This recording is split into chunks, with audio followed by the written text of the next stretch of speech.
Evening all. So welcome everyone to episode 24, Shark Attack Case Files. And today we're going to go to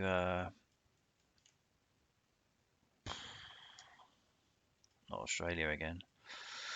Too predictable. We're going to go to Malta.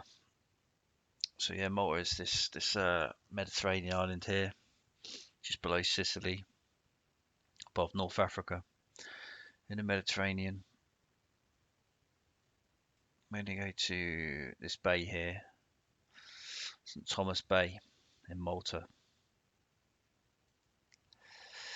Yeah, just looking at some statistics. So we know, like in the Mediterranean, like since 1909, there've been 40 attacks by great white sharks in the Med, 18 total predations.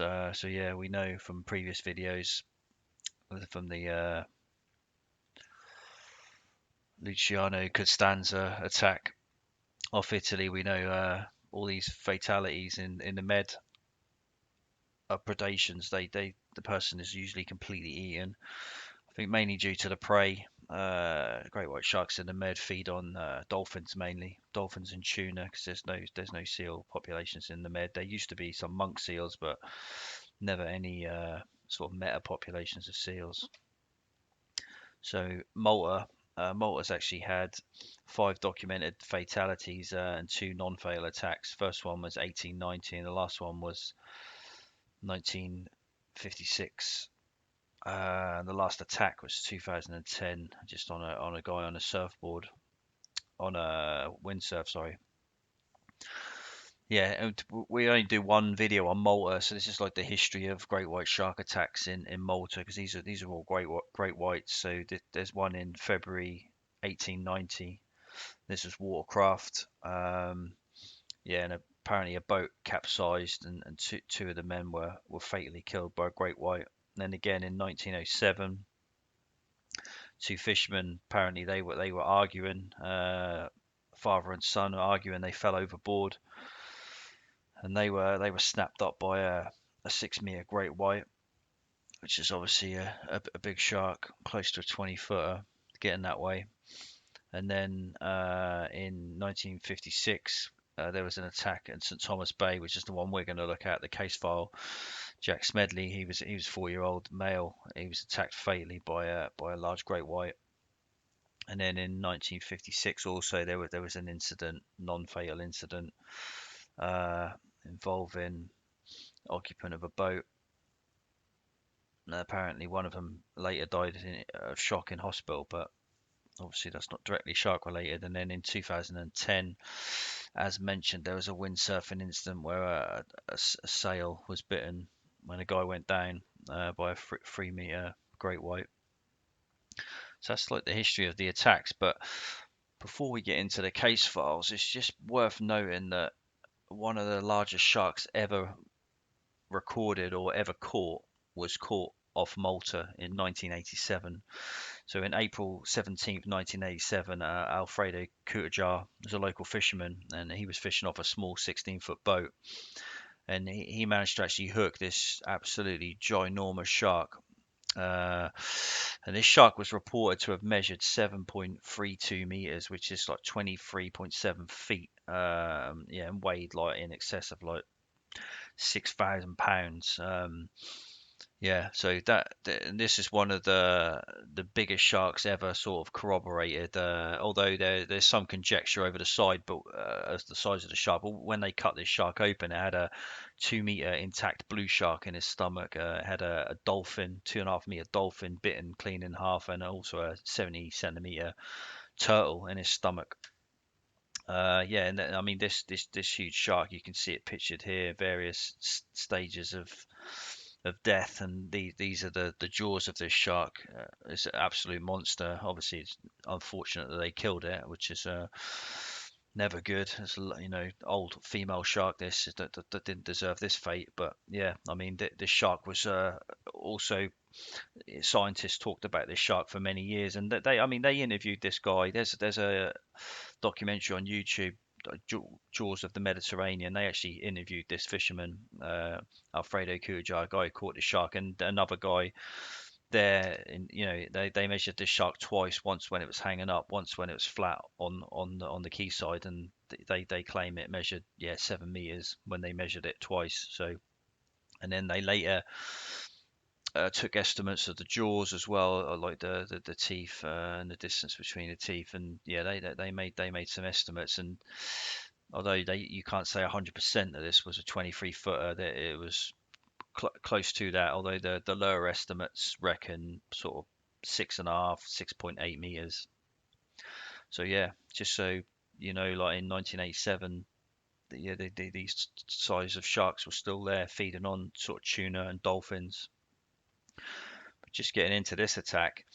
So this is just the one case file we're going to show on Malta that took place in 1956. So yeah, 4-year-old Jack Smedley, he was swimming and he was fatally attacked by a 16-foot, 5-meter great white shark at 20 past 4 in the afternoon. And he was about 200 meters offshore in a bay, in around 5 meters of water, 15 meters of really warm Mediterranean water. I've actually swam off Malta around the top here. It's very pleasant, very clear, crystal clear water. Yeah, and they were full moon phase. Yeah, so as I said, water temperature is warm. He was swimming with his friend. So yeah, this is this bay here, St Thomas Bay. So this bay's like sort of quarter of a mile. It's about 500 meters, I think, so about a quarter of a mile. And they were actually started swimming here, and they were sort of halfway across the bay when the attack took place. So yeah, Jack Smedley was swimming with a former student of his, Tony Greck, younger guy he was swimming with, and they were just leisurely swimming across, chatting. They weren't really like professional swimmers, or they weren't there training. They were just having a leisurely swim, so they just talking, stopping, starting, just one of those leisurely swims. Weren't wearing wetsuits or anything, just shorts, and they were swimming quite close to each other. And then all of a sudden, Tony Greck just said he heard Smedley just shout out, "Look out, look out!" And then he just Smedley just disappeared beneath the surface. And then when he turned around, he couldn't see him. He was under the water.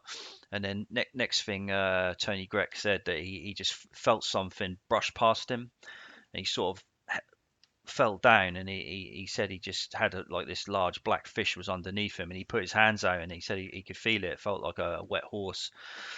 And yeah, he was kind of pushed out of the way when Smedley sort of reappeared to the other side of him, and he was sort of doubled up in pain, his face contorted. He was sort of said, help me" twice, and then he just then disappeared, and it was like a whirlpool, almost like as it sucked him down. Greg said he felt like he was almost being pulled down as well as the shark took him under. Yeah, and the shark just consumed him, and nothing was ever found of this guy. So yeah, and that was all she wrote. And Greg, just after sort of Smedley had been eaten by the shark, he obviously he said he just swam to the shore as quickly as possible. I mean, that'd be some swim, wouldn't it? You just get to the shore as quickly as you could. Obviously, he alerted the authorities. They went out, and there was no trace of him. They found absolutely nothing, and there was some beachgoers as well, sort of witnessed it, witnessed the attack from the shore. Though it was a long way off, but they saw something going on. But yeah, so that's Malta. So yeah, I mean, but the sharks here have now been protected, I think, for the last 20 years, but still, like, due to overfishing of the tuna, and also lower populations of their main prey, dolphins. Yeah, and just pollution in the Mediterranean, stuff like that. They're extremely rare now, these large great whites. Although yeah, that one in 1987. Yeah, it's one of the largest sharks ever recorded. It's up there with like the Kangaroo Island shark in Australia is one of the largest ones, and there's also one in Cuba, one in Taiwan, sort of the largest verified sharks. But this one is meant to be one or two with the Kangaroo Island capture. So yeah, that's interesting. So hope you enjoyed that one. Short video today, but yeah, laters.